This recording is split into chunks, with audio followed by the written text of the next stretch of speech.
we pray his soul rests in peace. Exactly. Okay, so back to the crisis in Rivers State. Let's say we should be talking about resolution now. Is there peace now?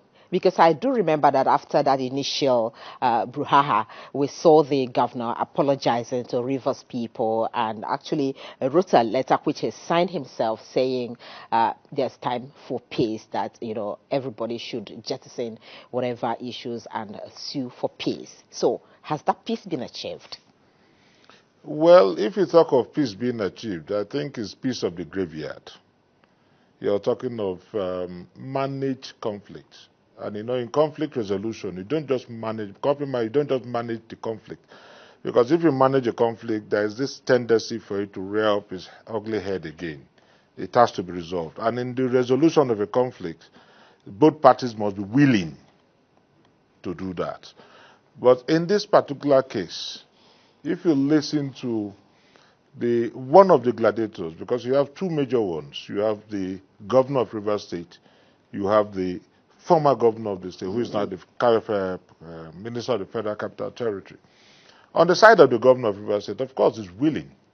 He has always been a peaceful man. Those who knew him even before he became a governor, he has always been a man of peace, quite taciturn, he doesn't talk much, and if it's possible for him to run away from any problem, of course. But when you talk of the other party, I'm talking of Nyesom WIke right now, he relishes, he delights in fomenting trouble and believing that at every point in time he was going to triumph. And he also has this issue of trying to dehumanize human beings, no matter how highly placed. His relationship with you is always could be likened to that of the liege lord and the liege master, servant, I mean. Whatever he says is what you have to do, no dissenting voice. And that is actually the problem. That is the genesis of the problem in Rivers State. No doubt he was instrumental to the emergence of the governor. No doubt. But if you give a penetrating thought to it, you realize that in as much as he brought him out, a lot of Rivers people accepted because of the kind of person Fubara was.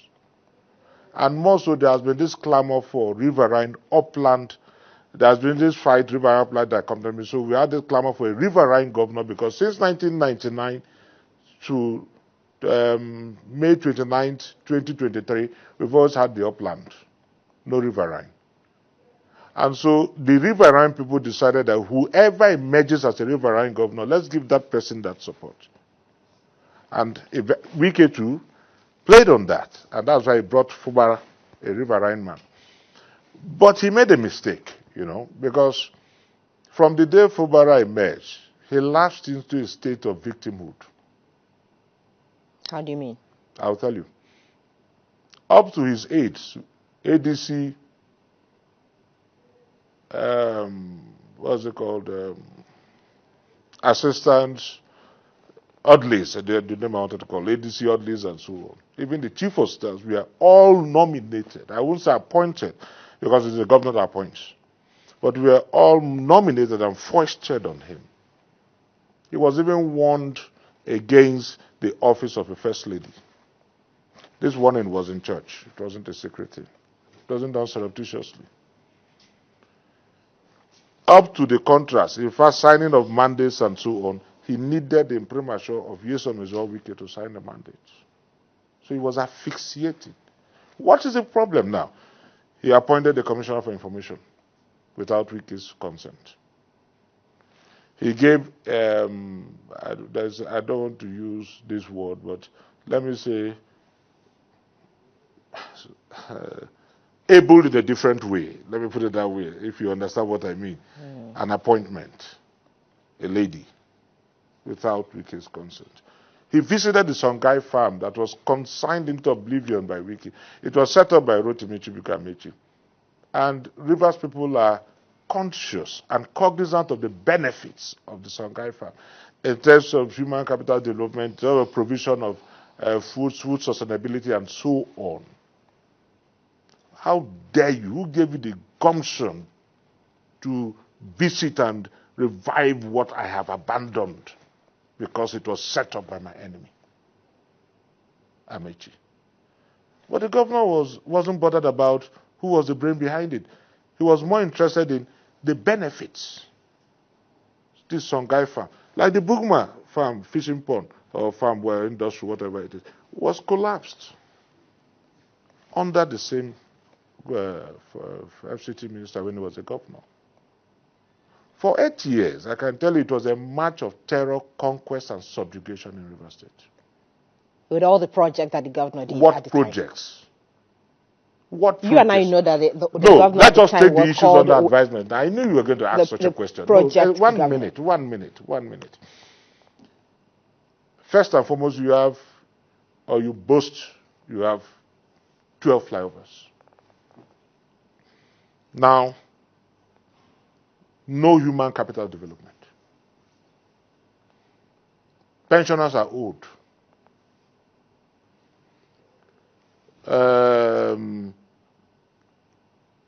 The citizens have no jobs.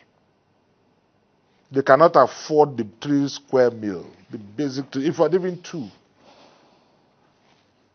Look at the Julius Berger, for example. They employed these, what are they called now? Artisans and so on. And they were paid how much? About 750 naira a day. It precipitated protest. When the people protested, and even that at that amount will not even give you the 30,000 naira a month, is below. When the people protested, what happened? They were arrested for protesting, for being poorly paid, underpaid.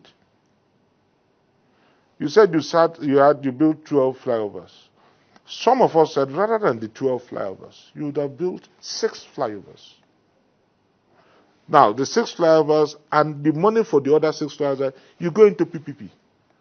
That's what they were doing about. That's what Amechi did with Songhai farm and so on. I remember Chris Fimble once said, well, we don't need a PPT. That Obnabo is talking of government investment in business. That's old-fashioned. It's not. All right, so let's get back to how this peace can be achieved now, because we've listened to WIke severally, exonerating himself from the crisis that almost led to the impeachment of the governor, and also saying that what he would not support is the destabilization of a structure in the state, which also threw up the governor himself. It suffers from eclipse of reason and poverty of logic. If you talk of structure, every governor inherits his structure. We had the likes of Peter Odele there, who had a structure. As a governor, you have a structure. It's automatic. We had the likes of Peter Odele, he had a structure. In fact, the strongest structure in River State whatsoever was built by Dr. Peter Odele. After Odele, we had the Amechi. The WIke himself was part of Amechi's structure. So what are we talking about structure? Then after Amechi, we had the WIke himself. Did WIke bring in people from heavens and so on? We are not the same Rivers persons. So which structure are you talking about? All you do is to ensure that you keep the structure inherited and if it's possible to expand it. Now you're out of office. Allow this man to also function. He's a governor. When WIke was a governor, he did not allow anybody to dictate to him. This is pestilence of godfatherism that is going on in River State. Nobody dictated to him. He ruled like an emperor. And this man is saying, let me function. Look, yes, you are instrumental to my emergence as a governor, but I also have my dreams and vision. I'm not saying I've abandoned you completely. I accept whatever you've done. I acknowledge whatever. And that is why the man is finding it difficult to even fight back. The resistance you see in River State is a resistance from the people. It's a referendum of the people's disapproval of political pugilism. How do you respond to people who believe that probably Fubara was wrongly advised to actually try to, probably touch the tiger's tail in this case? To start with, why should I be a tiger? That's the question. That's the pugilism we're talking about. Why should there be a tiger? The tiger in any state should be the governor. Because he's the leader of the state. So why should I be a tiger? That's the question you should ask yourself. And I don't think it was wrong. You know, when a man is pushed to the wall, he bounces back with redoubled effort. Every spirit revolts at tyranny. Even there, no matter how calm you are, there is a way I'll maltreat you and you react. Even if you come back to say sorry tomorrow, you will react. It's human frailty. It's in our blood. There's nothing you can do about it. God has created us that way. So the man was pushed to the wall. He was asphyxiating. He was dying. Not that he was pushed by some people. He was pushed by his predecessor. The push I mean is, yes. Maybe wrong advice from people to go against some of the things that his predecessor said he should do. See, that's the mistake a lot of people make. The problem we have in this country is because if you listen to WIke, he did say that it's too early, really, in the day for the governor to, be grandstanding on some issues. What do you mean by too early? So are you saying the man was just a dummy? In other words, he had no mind of his own. When the WIke you are talking about, because he was instrumental to, what of the Jonathans? How did the WIke treat the Jonathans? We all knew that the Jonathans were strictly responsible for his emergence as governor of the state. How did he treat them as governor of the state?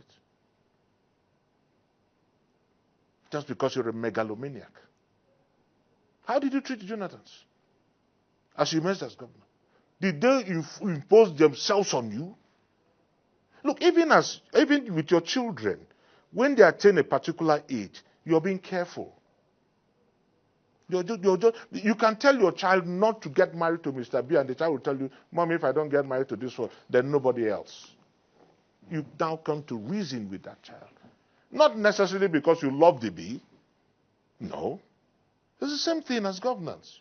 Respect is reciprocal. It's mutual. If you come to tell me, look, Obnabo, you must not drink this water. If you drink this water, I will deal with you. I'll say, okay, I'll drink the water. But if you say, no, don't drink this water, because after this bottle, there's no other one, I'll reason with you. The problem is the pestilence of godfatherism. Don't do this. Don't do. Even mandate you want the man to approve before you sign. Even your aides are all dominated by him. Now, just the appointment of Commissioner for Information is causing the problem. The some guy finds, did you just leave a mannequin there? Well, WIke is denying some of this interference. We are in River State. What interference are we talking about? But eventually, he did not actually deny. He just said, they said I did this. They said I did. Okay, let's see the end. The tapes are there. There was no repudiation.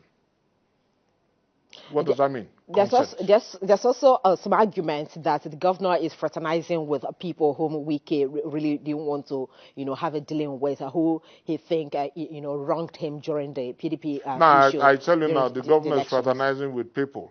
As a governor, is he supposed to divide or he's supposed to bring together to mend?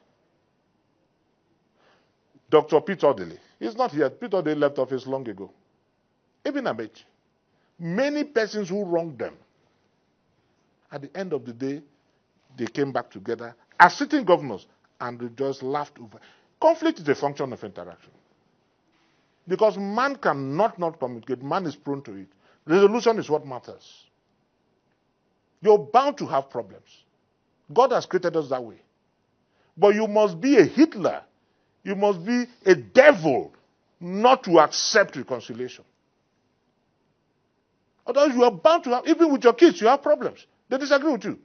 Go and eat more, Mom, I'm not going to eat. Daddy, go and eat, Daddy, I'm not going to eat. Is that not disagreement? Why did you kill that child? Why did you ostracize that child? There are things some of them will even say to you that you can't even say to your friends. After a while, they come, Mommy, I'm sorry. And you accept them back. You did same to your parents. So let's see how this problem can be resolved. Because from what you said, it all has to do with sincerity of purpose. It's sincerity of purpose.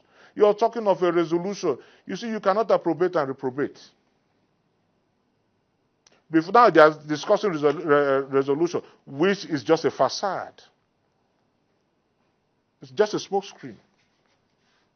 Because I strongly believe that there are relentless efforts. To start, the WIke himself is not He's vindictive. He doesn't forgive. And he's egocentric. He thinks of himself. Whatever he does for you, he thinks of himself. How he's going to benefit. Take it or leave it. Now, you're talking of resolution. First, you came up with the elders. How can you talk of resolution and you're issuing warnings and giving directives to a sitting governor? Is that resolution? Within so days, you must do this. You give ultimatum moratorium that you must apologize, you must do this, you must do that. The sitting governor, is it because he's calm? The governor did apologize, didn't he? I said, now you're talking of resolution. He did apologize. Did he call it, will I call it an apology? Well, he sued for peace. Yeah, he sued for peace, Yes, because I remember that statement. He actually said peace. Whatever happens, exactly. Yeah, he sued for peace. No doubt about that. But that will underscore the kind of person. Look, let me tell you that even as I'm here, I probably will that if I live here today, the government will be very upset with me. Before God and man, I've not seen that man since he became a governor. We were close when he was director of finance in government house. Then I was special advisor. We are quite close. I've not seen that governor since he became a governor, and even before he became a governor. So it's not all about him. And I'm not bothered whether he gets angry with me or not, because I believe I'm speaking the minds of Rivers people. I don't need him to be happy with what I'm doing, because I did not seek his consent to be here. It also seems like the governor is also being fingered for the destruction of the state assembly complex. That is complete dispensation of mendacity. What is he going to gain by burning? Is it to stop his impeachment? They say to stop what impeachment? Look, in war they say all is fair. In love they say all is fair, but I don't believe that in love all is fair. But in war they say all is fair. The truth is, we believe, I don't want to say something I'm not too sure, but we believe that it was done in order to paint the governor black.